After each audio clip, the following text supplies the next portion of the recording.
बाबर आजम ने जब अपने करियर की आखिरी टेस्ट 50 लगाई थी तो यशस्वी जायसवाल ने डेब्यू तक नहीं किया था। हाँ, यशस्वी जायसवाल ने डेब्यू तक नहीं किया था। और हैरी ब्रूक, उनके करियर में उनके पास एक भी बड़ा माइलस्टोन नहीं था। हाँ, वही यशस्वी जायसवाल जिनके पास आज इंटरनेशनल क्रिकेट में 7 50 हैं, 3 सेंचुरी है। वही हैरी ब्रूक जिनके पास आज 9 50s है और 5 100s है। यशस्वी जायसवाल जो कि T20 क्रिकेट, टेस्ट क्रिकेट की टॉप 5 रैंकिंग्स में है। हैरी ब्रूक जो कि मुल्तान टेस्ट मैच में एक ट्रिपल सेंचुरी लगा चुके हैं। लेकिन ना जायसवाल ने डेब्यू किया था, ना हैरी ब्रूक के पास एक बड़ा माइलस्टोन था जब बाबर आजम की आखिरी टेस्ट 50 आई थी। थोड़ा और प्रिसाइज करके बताऊं, 656 दिन और 17 टेस्ट इनिंग्स। ये वो टाइम हो चुका है जब से बाबर आजम टेस्ट क्रिकेट में एक भी 50 नहीं लगा पाए। आखिरी बार जब बाबर आजम की एक टेस्ट 50 आई थी तो दिसंबर के महीने में 2022 का साल था। और उसके बाद से बाबर आजम टेस्ट क्रिकेट में स्ट्रगल कर रहे हैं। और क्यों स्ट्रगल कर रहे हैं इसका जवाब किसी के पास नहीं है। क्यों बाबर आजम रन्स नहीं बना पा रहे हैं, क्यों बाबर आजम के बल्ले से स्कोर नहीं आ पा रहा है, किसी को नहीं पता। क्योंकि सोचिए, अब तो जाकर हद हो चुकी है। मतलब अब तो आप जस्टिफाई भी नहीं कर सकते कि मुल्तान जैसी पिच जहां पर इंग्लैंड की टीम आती है और 800 रन बना देती है, हैरी ब्रूक आते हैं, एक ट्रिपल सेंचुरी लगाते हैं, जो रूट आते हैं, एक डबल सेंचुरी लगाते हैं, 250 क्रॉस करते हैं। और इंग्लैंड को भी छोड़ दीजिए, आप पाकिस्तान की बात कीजिए। पहली इनिंग्स में जब पाकिस्तान की टीम बैटिंग करने आई थी तो 500 से ज्यादा रन बनाए थे। शान मशहूद का शतक था, आगा सलमान का शतक था, अब्दुल्ला शफी का शतक था। लेकिन उसी टेस्ट मैच में, उसी मुल्तान की पिच पर बाबर आजम पहली इनिंग्स में 71 बॉल्स में 30 रन बनाते हैं, 5 चौके लगाते हैं।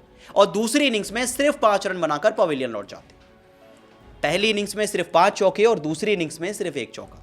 पहली इनिंग्स में 31 रन, दूसरी इनिंग्स में 5 रन। यह था बाबर आजम का मुल्तान टेस्ट में दोनों इनिंग्स का स्कोर। 50 छोड़ दीजिए, अब सवाल ये उठ रहा है कि क्या बाबर आजम इतने खराब हो चुके हैं कि उनका नाम जो है वो बोलर्स की लिस्ट में आने लगा है। हाँ, मैं आपको बताऊंगा ऐसे कुछ रिकॉर्ड जहां पर कुछ बोलर्स भी ऐसे हैं जो अब बाबर आजम से आगे निकलने लगे। क्योंकि बाबर आजम की 17 टेस्ट इनिंग्स हो चुकी हैं, 2023 के बाद से उन्होंने एक 50 नहीं लगाई। अगर मैं आपको उनके स्कोर्स बताऊं, 41 बॉल पे 24 रन, 41 बॉल पे 27 रन, 16 बॉल पे 13 रन, 28 पे 24, 75 में 39, 54 में 21, 37 में 14, 7 में 1, 41 उनका था जो हाईएस्ट स्कोर आया था 79 बॉल्स में। इसके अलावा 40 बॉल पे 26 रन, 52 पे 23, 2 पे 0, 50 पे 22। ऐसे बहुत सारे स्कोर्स हैं जो बताने का कोई मतलब नहीं है क्योंकि हाईएस्ट स्कोर सिर्फ 41 का है। और बाबर आजम मुल्तान टेस्ट की दूसरी इनिंग्स में दोबारा फ्लॉप हो जाते हैं। सोचिए, कुछ देर पहले की बात है जब हम जो रूट की तारीफ कर रहे थे, हम हैरी ब्रूक की तारीफ कर रहे थे, हम मुल्तान की पिच को क्रिटिसाइज कर रहे थे कि इतनी फ्लैट पिच दे दी कि भाई जो रूट आते हैं 250 बनाते हैं, हैरी ब्रूक आते हैं 300 रन बना देते हैं, इंग्लैंड की पूरी टीम 800 रन बना देती है। उसी टेस्ट मैच में बाबर आजम 2 इनिंग्स मिलाकर एक 50 नहीं लगा पाते। सोचिए, अब कहां तक आप जस्टिफाई करेंगे और कहां तक आप बैक करेंगे? भाई कितना बैक करेंगे? आई थिंक अब तो बाबर के फैंस भी परेशान हो गए होंगे कि भाई और कितना बैक करें।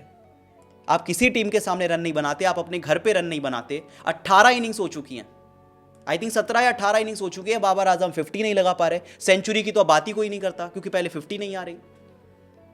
पिछली 18 टेस्ट इनिंग्स देखें तो बाबर आजम ने 366 रन बनाए हैं, सिर्फ 20 का एवरेज है और 50 एक भी नहीं है। और जो मैंने बोलर्स के रिकॉर्ड की बात की, अगर उन प्लेयर्स की बात करें जिनकी कॉन्सेक्यूटिव 50 प्लस स्कोर्स नहीं है, यानी टेस्ट क्रिकेट में सबसे ज्यादा पारियां बिना 50 प्लस स्कोर के, सबसे ऊपर मिचेल स्टार्क का नाम है, 22 पारियां। नेथन लियोन की 21 थी। प्रभात जयसूर्या श्रीलंका के गेंदबाज 20 पारियां। अल्जारी जोसेफ वेस्ट इंडीज के तेज गेंदबाज 18 पारियां। और अब इस लिस्ट में बाबर आजम का नाम है जो 17 टेस्ट पारियों से एक 50 नहीं लगा पाए। सोचिए, लोग मजाक बनाना शुरू कर चुके हैं कि भाई आखिरी टेस्ट 50 आई थी तब यशस्वी जायसवाल ने डेब्यू भी नहीं किया था। वो हैरी ब्रूक जो ट्रिपल सेंचुरी लगा रहे हैं उनके पास एक भी बड़ा माइलस्टोन नहीं था। और लोगों ने यह बात भी कही कि हाईवे, मुल्तान की पिच को हाईवे कहा जा रहा है ना, फ्लैट पिच थी। लेकिन अचानक से जब बाबर आजम आए तो लॉर्ड्स की पिच लगने लगी। ऐसा लगा कि क्लाउड्स के नीचे गेंदबाजी हो रही है। अटकिंसन नहीं, जेम्स एंडरसन बॉलिंग कर रहे हैं। मतलब एक ऐसी पिच जो प्रॉपर फ्लैट पिच लग रही थी, हाईवे जैसी पिच लग रही थी, वो जब बाबर बैटिंग करने आए तो ऐसा लगा जेम्स एंडरसन आ गए हो, लॉर्ड्स पे मैच हो रहा हो, क्लाउड्स के अंदर बॉलिंग हो रही हो। मतलब कुछ समझ ही नहीं आ रहा कि बाबर आजम को हो क्या गया है। बांग्लादेश सीरीज देखें तो 2 बॉल पे 0 रन, 50 पे 22, 77 पे 31 और 18 पे 11। ये बांग्लादेश सीरीज का परफॉर्मेंस था। बांग्लादेश के अगेंस्ट 2 मैच में फ्लॉप और मुल्तान टेस्ट में फ्लॉप। कम से कम 3 मैच तो आपको रीसेंट के याद आ जाएंगे जो बाबर आजम एकदम फ्लॉप रहे हैं। और ये वो मैचेस हैं जहां पर कई प्लेयर्स ऐसे थे जिन्होंने अच्छी बैटिंग की जो रूट ने की है, बेन डकेट ने की है, क्रॉली ने की है, हैरी ब्रुक ने की है, पाकिस्तान के प्लेयर्स ने की है यार। तो अब किसी के समझ नहीं आ रहा कि बाबर आजम का ये फेज कब तक चलेगा और कब जाकर रुकेगा। क्योंकि अब मैं सिर्फ आपसे पूछ सकता हूं कि आपको क्या लगता है कि बाबर आजम के इस फेज के पीछे क्या वजह है? आखिर ऐसी क्या वजह है कि एक ऐसा मैच जहां 800 रन बन चुके हैं, 3-4 प्लेयर सेंचुरी लगा चुके हैं, डबल 100 बन चुकी है, ट्रिपल सेंचुरी बन चुकी है, पर बाबर आजम एक 50 नहीं लगा पा रहे? आपको क्या लगता है? मुझे कमेंट सेक्शन में बताइएगा जरूर, और वीडियो पसंद आई तो वीडियो को लाइक और शेयर जरूर कर लें।